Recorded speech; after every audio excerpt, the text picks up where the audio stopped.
Alrighty, YouTube community, what a day. Martin, aka Mr. Hip Flexer or Mr. French Grip, is back with another drum tutorial. In this video I will explain to you why it's not a good idea to practice rudiments with your feet all the time, and I will show you how you can drastically improve your learning curve when it comes to double bass drumming with two simple and easy exercises. Let's go!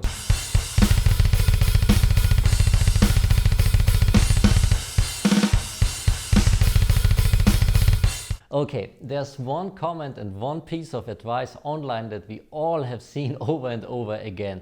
You usually get this advice by older pop, rock and jazz drummers who tell you that the quickest way to double bass drumming like this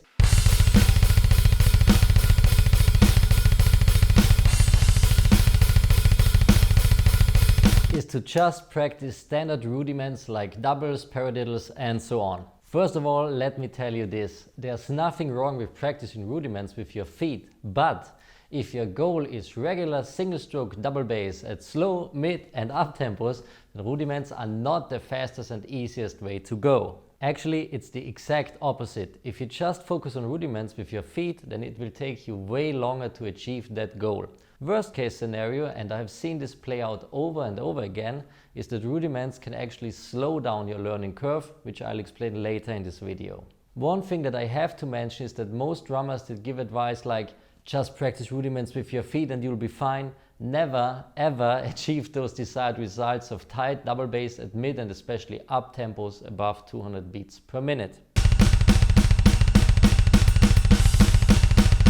Now let me show you why rudiments with your feet are not the quickest way to single stroke double bass. Let's take a simple paradiddle for example. Right, left, right, right, left, right, left, left, right, left, right, right, left, right, left, left. When you first start practicing that rudiment, you will start at a slow tempo and repeat it over and over again. Then after some time, this motion will be stored to your muscle memory and you'll automatically play that sticking. The big issue here is that once you start to increase the tempo, you are basically training yourself to let your heel drop to the floor when performing the double. Right, left, right, right, left, right, left, left, right, left, right, right, left, right, left, left. So once you have repeated that sticking over and over again, you got used to dropping your heel every time when you have to play two fast strokes right after another. This is the exact same problems that drummers often describe as, yeah, I'm able to play fast patterns with my feet, but I cannot play regular single strokes for long periods of time. An example for those fast patterns they are talking about would sound like this. Once you are accustomed to dropping your heel to the floor as soon as you start to play faster, it will be very difficult to play double bass single strokes at high tempos.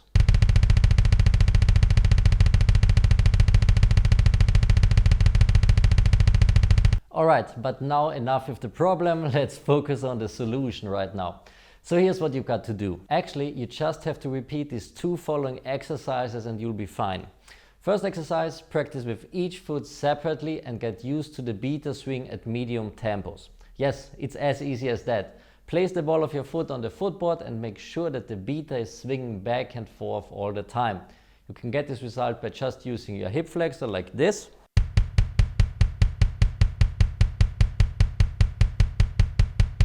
This would be called the flat foot technique. Or you can also use a mix of upper leg and lower leg like this. That's regular heel up, or you can just use the technique that I'm using all the time, the ankle technique. That means you're just using your calf muscle to bounce the beater back and forth.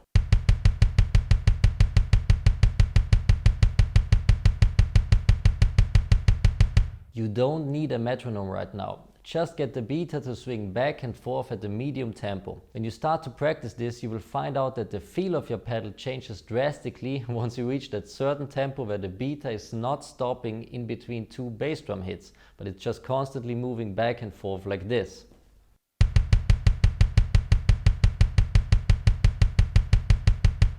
So that's what I want you to practice first. Once you got that down with your right foot, make sure to spend the same amount of time practicing with your left foot. If your left foot is a bit weaker than your right, then repeat that exercise with your left foot even longer. Once you got that down, you're ready for the second exercise. In exercise number 2, we just want to combine both feet. That's it. Don't overthink right now. You don't have to start playing perfectly in time. Just start bouncing that right and left beater back and forth with both feet. You can actually compare this to dribbling a basketball with your right and your left hand. Now you're doing the same thing with your right and left foot, and your main goal is to line up the bass drum hits perfectly one after another.